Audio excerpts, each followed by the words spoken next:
Hello. হ্যাঁ, কেমন আছিস রে? ভালো নাই আমি। আজ কয়টা দিন থেকে শরীরটা এত খারাপ। ডাক্তারের কাছে যাব, হাতে তেমন একটা টাকা নাই। প্রাইভেটে দেখাইতে গেলে জানিস তো ডাক্তারের ভিজিট নিবে একপালা, তার সাথে টেস্ট এইটা সেইটা তো থাকলোই। আর সরকারি মেডিকেলের অবস্থা তো জানিস, লম্বা লম্বা সিরিয়াল ধরতে হবে, অত ধৈর্য কুলায় না আমার।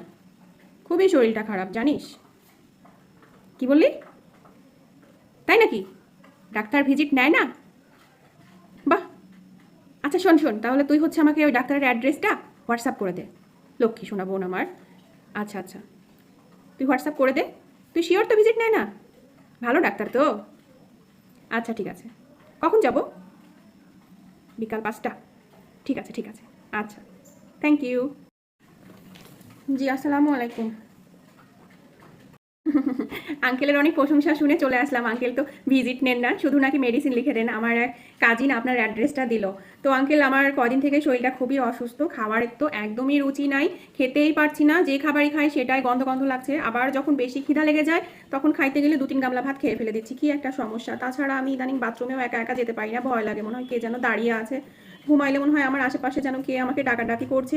আমি কেমন কেমন যেন শব্দ শুনি, জানালা লাগাইতে গেলে মনে হয় কে যেন আমার হাত টেনে টেনে নিয়ে চলে যাচ্ছে। তো এই বিভিন্ন ধরনের সমস্যার মধ্যে আমি আছি আঙ্কেল। আপনি যদি আমাকে একটু ওষুধ লিখে দিতেন, আসলে যেটা ভালো হয় আর কি, সেটা আপনার কাছে খুব আশা নিয়ে এসেছি। তো আঙ্কেল একটু মানে কম ওষুধ দিন, আমি আবার বেশি ওষুধ খাইতে পারি না, আমার শরীরের মধ্যে গুলায় তো এই জন্য।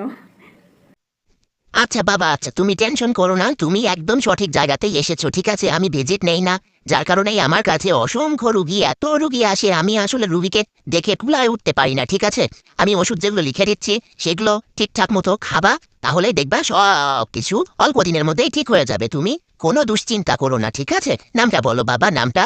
ঠিক আছে, আচ্ছা বয়সটা? আচ্ছা আচ্ছা আচ্ছা, ঠিক আছে ঠিক আছে। কে দিয়েছে তোমাকে আমার অ্যাড্রেস? তোমার বোন?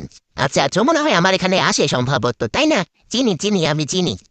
ঠিক আছে, বেশি ওষুধ দিলাম না এখানে, এগুলোই দিলাম আপাতত। খাও, এটা বাইরেই আমার ফার্মেসি আছে, তুমি ওখান থেকে কিনে নাও, একটু সাশ্রয়ী দামে পেয়ে যাবে। ঠিক আছে, আমার আমার নিজস্ব ফার্মেসি আছে বাইরে, তুমি ওখান থেকে এগুলো কিনে নাও। ঠিক আছে বাবা, নাও তোমার প্রেসক্রিপশন নাও।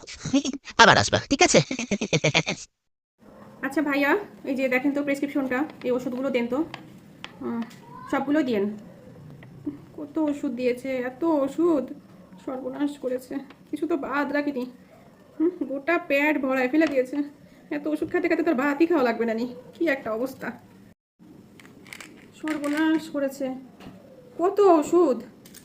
হুম, কত হয়েছে ভাইয়া? 1723 টাকা। এই সব ওষুধ আমার? সব আমি খাবো? আমার তো ভাত খাওয়া লাগবে না।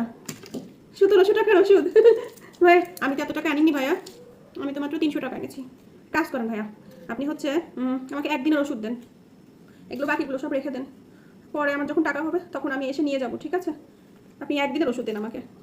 হ্যালো, এই তুই আমার কোন ডাক্তারের কাছে পাঠাইছিস? হ্যাঁ, ওই ডাক্তার ভিজিট নেয় না তো কি হয়েছে জানিস? কত ওষুধ লিখে দিছে, আর ওষুধ লিখেই যায়, প্রেসক্রিপশন ভরাই ফেলে দিছে ওষুধ লিখতে লিখতে।